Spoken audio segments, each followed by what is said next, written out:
Well, let me start off by saying what CalSTRS themselves says about your pension.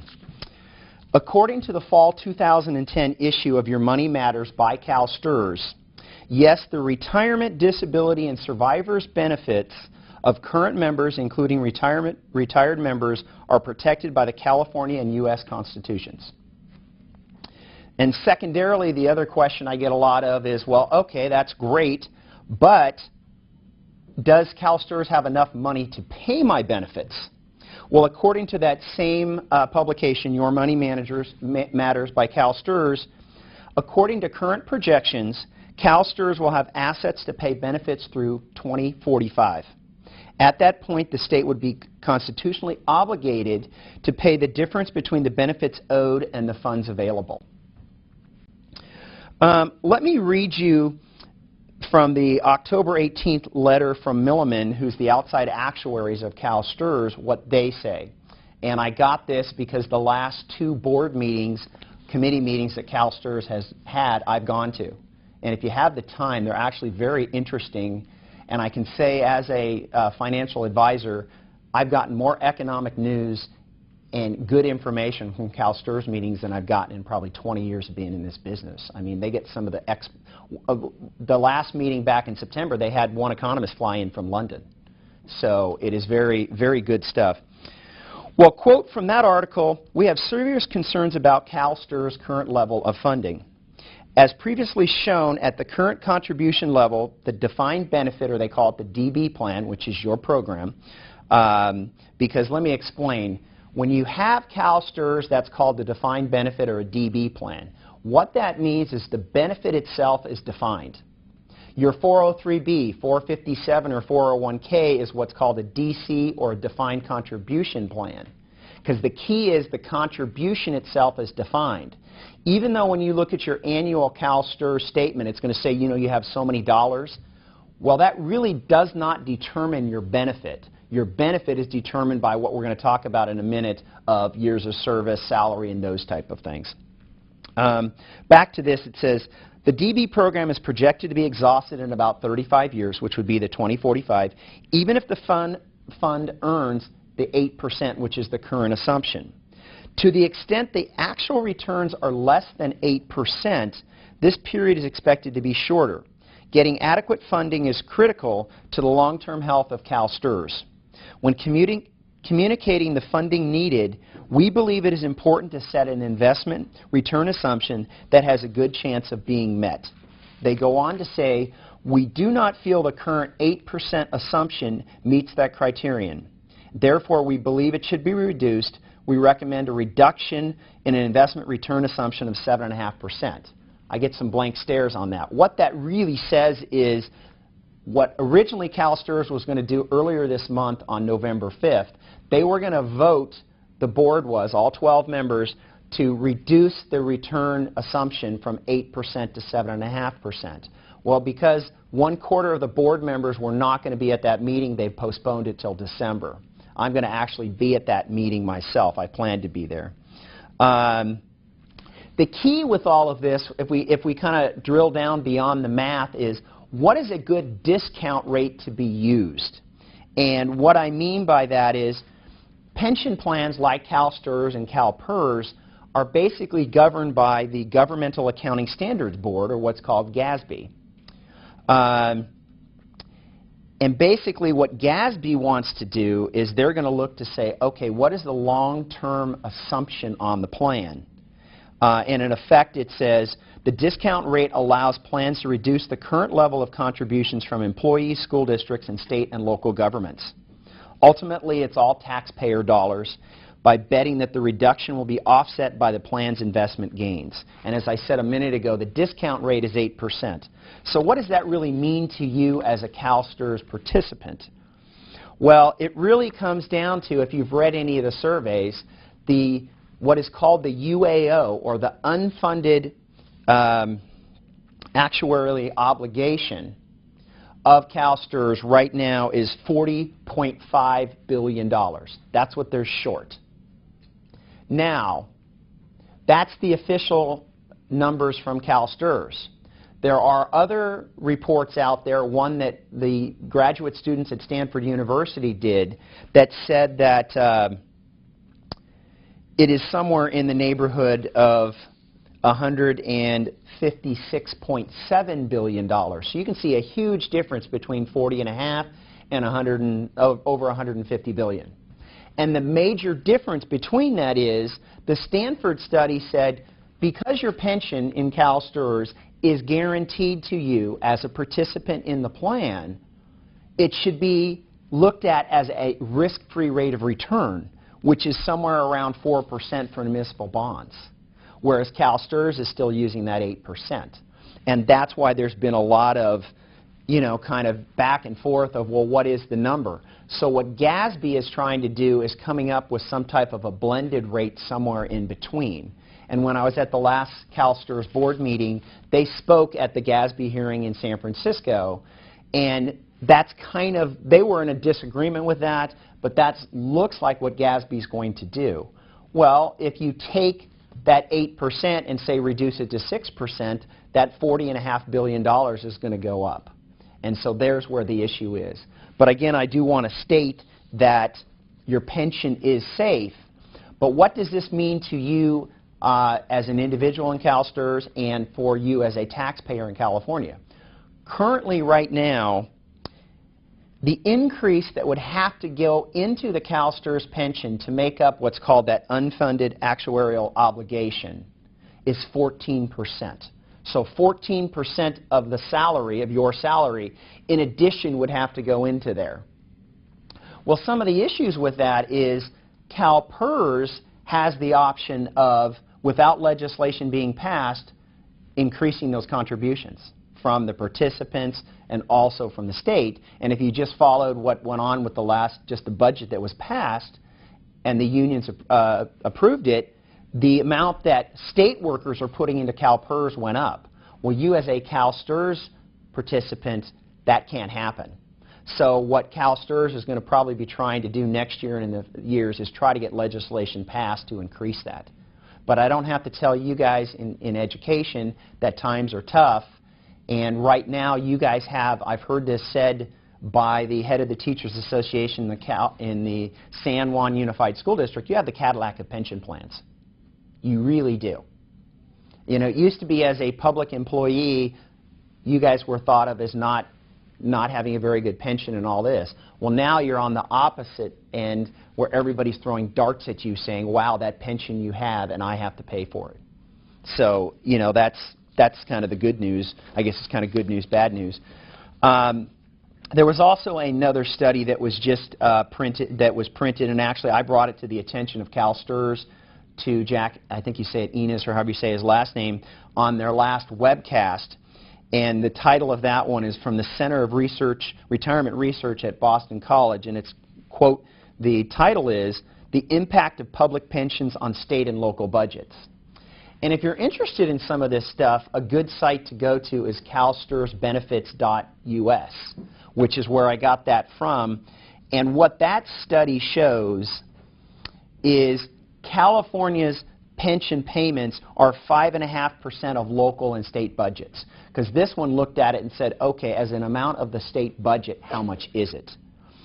Well, the study finds, per what CalSTRS said, including California, will be able to manage the shortfall with some effort. And back in 2007 and 2008, it was 3.9% of the general fund. So that's kind of the way to look at it. But again, I want to stress to you that I believe, as a certified financial planner, that your pension is safe. Are there any questions on what I just went over? It's kind of fearful to speak because I'm not too familiar with what I'm commenting on, nor how I'm going to ask. But I know that my husband and I have sat down and have kind of compared our plans, our retirement plans, and he works for the city of Sacramento. And I'll tell you, and maybe you can just, describe it better, but it surely does not feel like if I have any Cadillac anything going on as compared to the city of Sacramento. And so, and you always hear this historically, oh, the teacher's benefits and the retired plan is a Cadillac plan. I don't see it. he certainly has a better plan than I do, and he's a city employee, City of Sacramento. So maybe you could elaborate in some way as compared to whom, to how. Sure, good question. I would say yes. Generally, in the grand scheme of things compared to private employers, I'll take myself for an example. I have to fully fund. I figure I have to have $3 million saved by the time I retire to have a pension. Now, in saying that, I'm self-employed, so I put in both sides of Social Security. So I'm putting in 15.3% of my income every year to get what out of Social Security? Maybe 10% of what I need in retirement, because Social Security is a social insurance program. I would much rather be putting, if I could, put the 8% of my salary into CalSTRS versus what I have to put into Social Security. Now, to answer your question, yes, typically CalSTRS is not as lucrative as a pension. I'm not familiar exactly with the City of Sacramento's pension, but generally, yes, the pension calculations for cities and counties are a lot more lucrative. And that's really going to be a big issue. And other than in San Francisco this month, there have been a lot of initiatives out there that are going to increase how much you're going to put in your pension. And STRS is basically, I get the feeling from them that yes, STRS cannot invest their way out of this issue. So it is going to be such that you're going to probably, I've got to believe, you're going to have to put more money into your pension. But to give you an example, just so you know how much goes into STRS for you,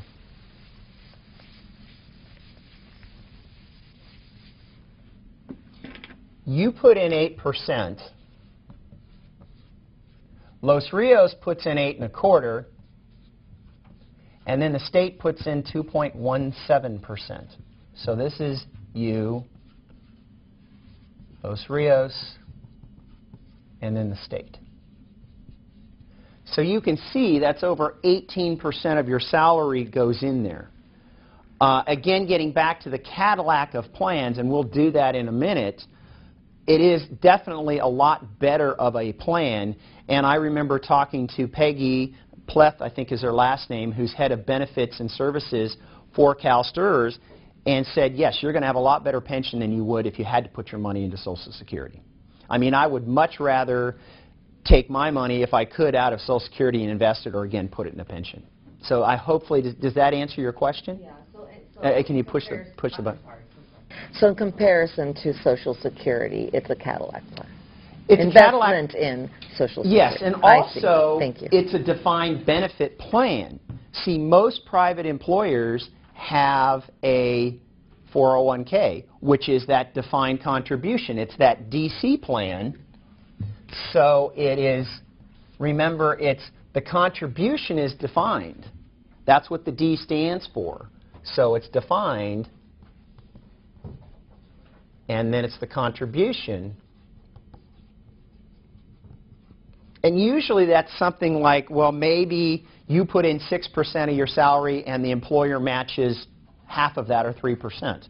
Well, if we use that as an example, that means only 9% of that. So if we have a 6% and then a 3% match, this is you, this is the employer.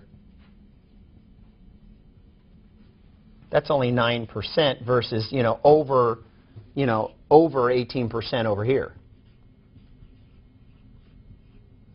And again, the discount rate that STRS right now is using, but plans to go to 7.5%, is 8%.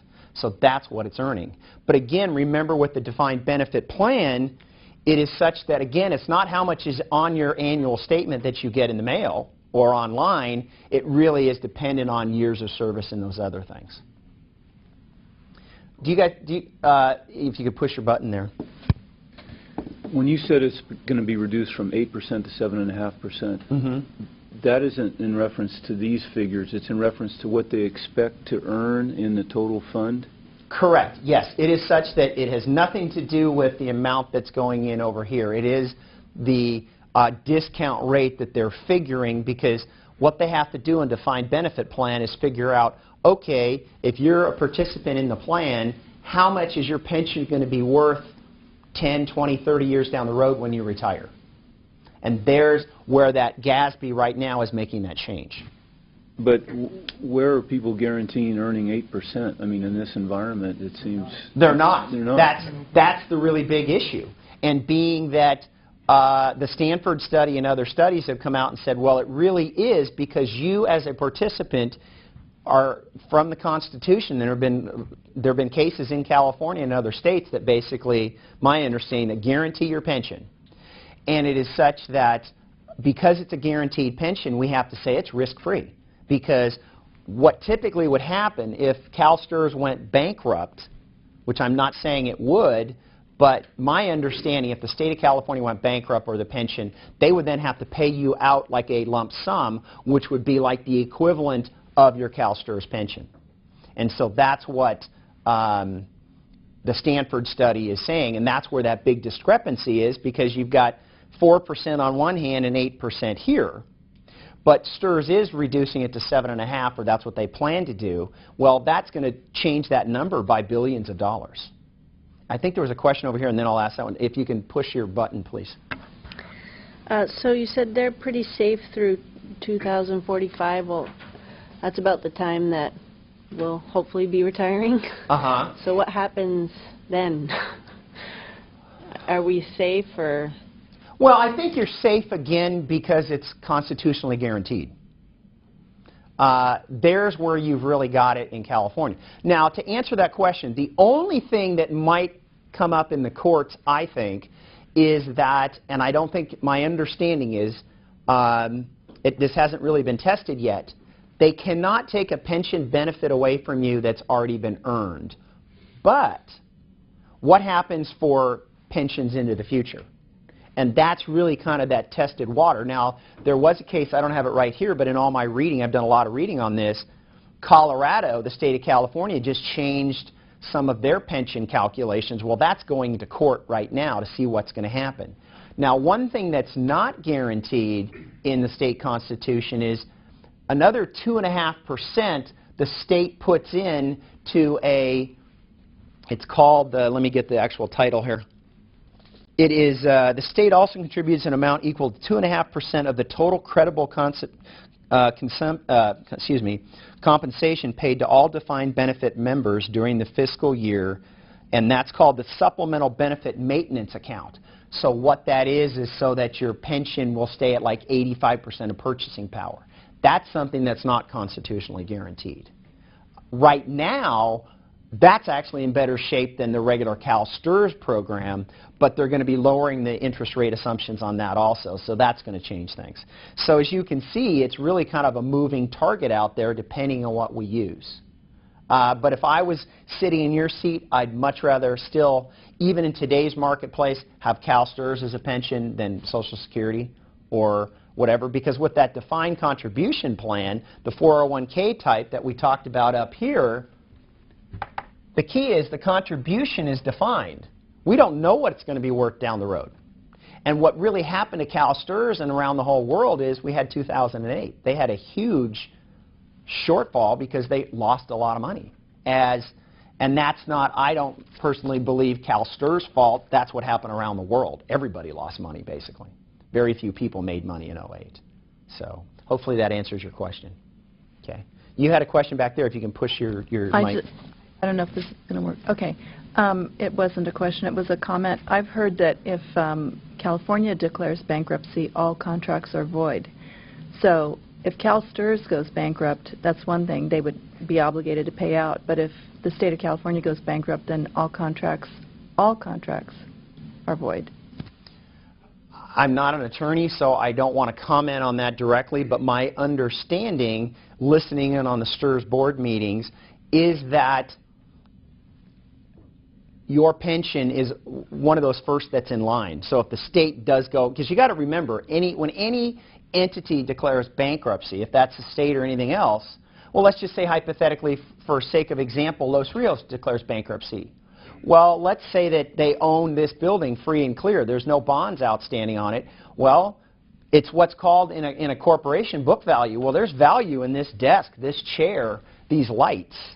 So what actually can happen that's what happens potentially when a company goes bankrupt. They start selling the assets, and that's why sometimes when you look at share prices of stock, you say, what's its book value? So I don't know if that answers your question or is kind of a comment to that. But again, I myself, doing the research I've done, I don't see that happening. And again, I just think the other issue is the public outcry. You know, what's going to happen. But definitely the tide has changed. I've been doing this for 20 years, and it's really been these last couple years because of the budget stuff. And you got to remember, the state's putting in this amount, Los Rios is putting in this and this. Well, in a sense, this is what you're earning, but you know, it is the state, you know, your salary here at Los Rios is being paid by the government, by Los Rios, by the taxpayers. So the key is the taxpayer is on the hook ultimately. So if you kind of, it's you know, it's kind of, again, I guess you go back to that moving target. It's a very, I mean, we could probably spend a couple hours on this topic alone getting into the minutia.